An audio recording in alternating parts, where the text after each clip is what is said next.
శ్రీ మహాగణాధిపతయే నమః. ఈరోజు మనం 2023 సెప్టెంబర్ నెల రాశి ఫలాల్లో భాగంగా మేషరాశి వారికి ఈ మాసం ఎలా ఉంటుంది అనేటువంటి అంశం గురించి తెలుసుకుందాం. ఇది తెలుసుకోబోయే ముందు మేషరాశి అనగానే అశ్విని నక్షత్రం 1, 2, 3, 4 పాదాలు, భరణి నక్షత్రం 1, 2, 3, 4 పాదాలు, కృత్తికా నక్షత్రం ప్రథమ పాదం వరకు ఈ నక్షత్ర పాదాల్లో జన్మించిన వాళ్ళందరినీ మనం మేషరాశి జాతకుల కింద పరిగణిస్తాం. ఇక్కడ ఈ మాసం గ్రహ గతుల్ని కనుక కాస్త పరిశీలించినట్లయితే మేషరాశిలోనే గురు రాహువులు సంచరిస్తున్నారు.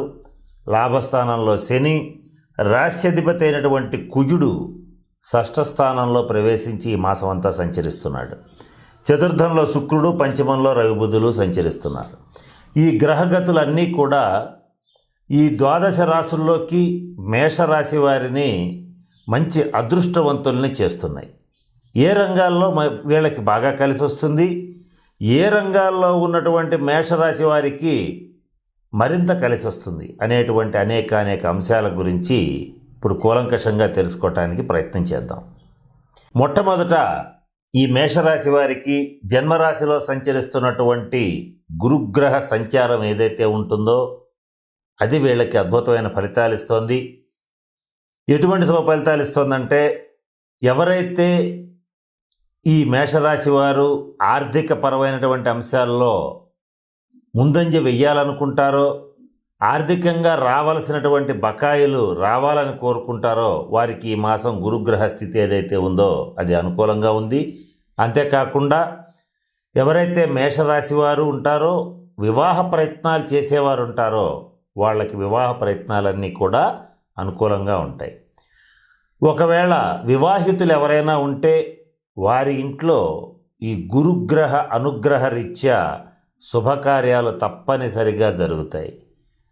వాళ్ళు మరి ముఖ్యంగా ఈ మాసమంతా శుభకార్యాల్లో స్పెండ్ చేయటం, అలాగే పుణ్యక్షేత్ర సందర్శన చేయటం, ఇటువంటి అనేక శుభ ఫలితాలని గురుగ్రహ సంచార రీత్యా మేషరాశి వారు పొందగలుగుతారు. ఇక లాభస్థానంలో ఉన్నటువంటి శనిగ్రహ సంచార రీత్యా ఏ పని చేపట్టినా కూడా చక్కగా లాభసాటిగా ఉంటుంది. చేసేటువంటి వృత్తి, ఉద్యోగ, వ్యాపార వ్యవహారాలు ఏవైనా కూడా ఈ మాసం అంతా సక్సెస్ఫుల్గా ఉంటుంది. శనీశ్వరుడు అంత మంచి దృష్టితో లాభస్థానంలో ఉండి మేషరాశిని చూడటం అనేటువంటిది జరుగుతోంది. 9 గ్రహాల్లోకి ఎప్పుడైతే శనీశ్వరుడు బలమైనటువంటి శనీశ్వరుడు మంచి స్థానంలో, లాభస్థానంలో, కుంభరాశిలో మూల త్రికోణంలో ఉండి మేషరాశిని చూస్తున్నాడో ఈ మేషరాశి వారికి ఇక తిరుగుండదు. ఇక రాశ్యాధిపతి అయినటువంటి కుజుడు షష్ఠ స్థానంలో కన్యలో సంచరిస్తున్నాడు. ఈ కుజగ్రహ సంచార రీత్యా ఏమన్నా సరే వారి వ్యక్తిగత జన్మ జాతకరీత్యా గతంలో ఏమన్నా రుణాలు చేసి ఉంటే వాటిని సమూలంగా తీర్చివేయగలుగుతారు. అలాగే ఎవరైనా సరే వ్యాపార విస్తరణ కోసం, రుణాల కోసం ప్రయత్నం చేస్తే ఈ మాసంలో తప్పనిసరిగా రుణాలు అనేటువంటివి వస్తాయి. సహజ సిద్ధంగానే రహస్య శత్రువుల వల్ల బాధలు పడే మేషరాశి వారు వీళ్ళ యొక్క ధైర్యం, సాహసం, పట్టుదల, తేజస్సు చూసి భరించలేకుండా నక్కల్లాగా పొంచి, గుంట నక్కల్లాగా పొంచి ఉండి వీళ్ళని దెబ్బతీయాలనుకునేటువంటి రహస్య శత్రువుల మీద అఖండమైనటువంటి విజయాన్ని చక్కగా సొంతం చేసుకుంటారు.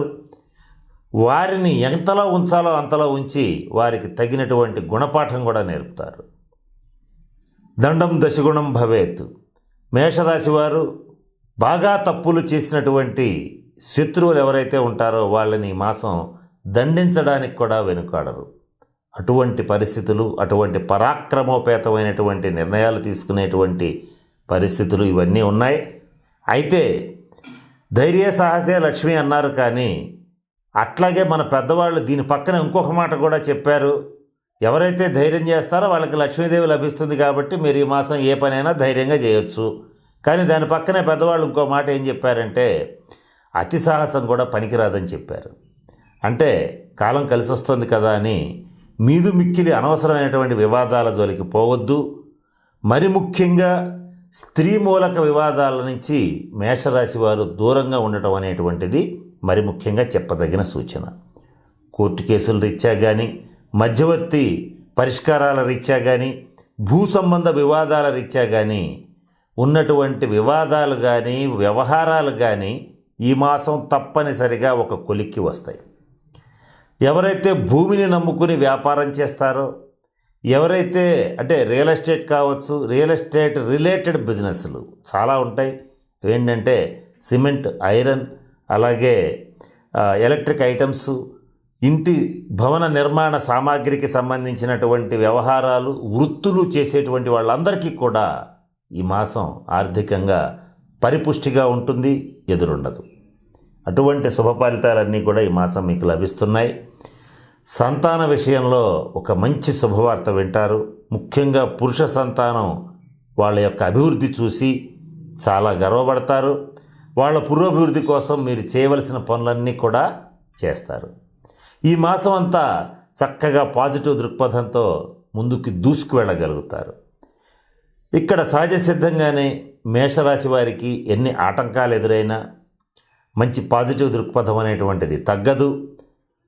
ఎన్ని కష్టాలు వచ్చినా నిలబడేటువంటి మొండి ధైర్యం, సహనం, పట్టుదల, శక్తి సామర్థ్యాలు ఉన్నటువంటి మేషరాశి వాళ్ళకి ఈ మాసం ఇలా అత్యంత అనుకూలంగా 1వ తారీఖు నుంచి 30వ తారీఖు వరకు కొనసాగి తీరుతుందని చెప్పడంలో ఏమాత్రం సందేహం లేదు. ఇకపోతే ఈ మాసం మేషరాశి వారికి అదృష్ట దైవం ఏంటంటే, అంటే పూజించవలసినటువంటి దైవం ఎవరంటే సుబ్రహ్మణ్యేశ్వర స్వామి. అదృష్ట రంగులు ఆరెంజ్, ఎరుపు, పసుపు రంగులు చక్కటి అదృష్టాన్ని ఇస్తాయి. అట్లాగే వ్యతిరేకమైన రంగు అంటూ ఏదన్నా ఉందంటే అది ఆకుపచ్చ. అదృష్ట సంఖ్య 9 అవుతుంది. మీ సెల్ ఫోన్ నెంబర్స్ కానీ, మీ వాహనాల నెంబర్లు కానీ, అంటే కార్లు కానీ, బైకులు కానీ టోటల్ 9 వచ్చేట్లు చూసుకోండి. వాటి మీద ప్రయాణం చేస్తే అవి మీకు మంచి అదృష్టాన్ని ఇస్తాయి. అలాగే ఎవరైనా సరే ప్రముఖుల్ని కలవాలనుకున్నా, ఒక ముఖ్యమైనటువంటి నిర్ణయం తీసుకోవాలనుకున్నా ఆ నిర్ణయం మంగళవారం నాడు తీసుకోండి. మంచి శుభ సమయంలో ప్రారంభించండి. నిర్ణయం మాత్రం మంగళవారమే తీసుకోండి, అది మీకు అదృష్టాన్ని ఇస్తుంది. ఇక పనికిరాని వారం అంటే ఏదైనా ఒక ముఖ్యమైన నిర్ణయం తీసుకోవాలనుకున్నప్పుడు పొరపాటున కూడా బుధవారం తీసుకోవద్దు. బుధవారం తీసుకుంటే కొంత వ్యతిరేకమైనటువంటి ఫలితాలు ఉంటాయి. అదృష్టాన్ని ఇచ్చేటువంటి లోహం మీకు వెండి అవుతుంది. అంటే వెండి ఉంగరాన్ని ధరించడం కానీ, లేదా వెండి వ్యాపారం చేసేటువంటి వాళ్ళకైతే మాత్రం ఈ మాసం మరింత అనుకూలంగా ఉంది. అంటే వెండి కలిసి వస్తుంది. వెండిని కొనుగోలు చేసి దాచిపెట్టడం కానీ ఇలాంటివి చేసేటట్లయితే మీకు బాగా కలిసి వస్తాయి. లేదా ఒక వెండి లాకెట్ని మెడలో ధరించటం, వెండి ఉంగరాన్ని చేతికి ధరించడం, ఇవి ఏది చేసినా కూడా మీకు ఈ మాసం అద్భుతంగా కలిసి వస్తుంది. ఈ మాసం అంతా అధికంగా శ్రమ పడతారు. శ్రమకు తగినటువంటి ఫలితం తప్పనిసరిగా మీరు పొందగలుగుతారు. ఇటువంటి శుభ ఫలితాలన్నీ మేషరాశి వారికి ఉన్నాయి. ఇంత బాగుంది. కానీ ఇంకా రాహుకేతువులు మేషరాశిలోనే, రాహువు 7వ రాశిలో కేతుగ్రహ సంచారం అనేటువంటిది ఉంది గనక ఈ గతంలో చాలాసార్లు చెప్పాం, ఈ మాసం కూడా చెప్తున్నాం. ఈ కాలసర్ప దోషానికి సంబంధించిన శాంతి పరిహార క్రియలను జరిపించుకుంటే ఉన్నటువంటి ఆ కొద్దిపాటి ఆటంకాలు కూడా తొలగిపోతాయి. అంటే ఈ రాహుకేతువులు మేషరాశిలో రాహువు, 7వ రాశిలో కేతువు ఉండటం వల్ల ప్రతి పనిలోనూ కొంత ఆటంకాలు ఏర్పడతాయి. ఇది కాలసర్ప దోషం. దాన్ని పోగొట్టుకోవాలి. దానికి సంబంధించినటువంటి ప్రత్యేకమైనటువంటి శాంతి పరిహార క్రియలను పాటించండి. ఈ మాసం మీకు మరల చెప్తున్నాం, ఎదురులేదు. అదేవిధంగా మేషరాశి స్త్రీల విషయానికి వచ్చేటట్లయితే మీకు 4వ స్థానంలో శుక్రుడు చాలా బలంగా ఉన్నాడు.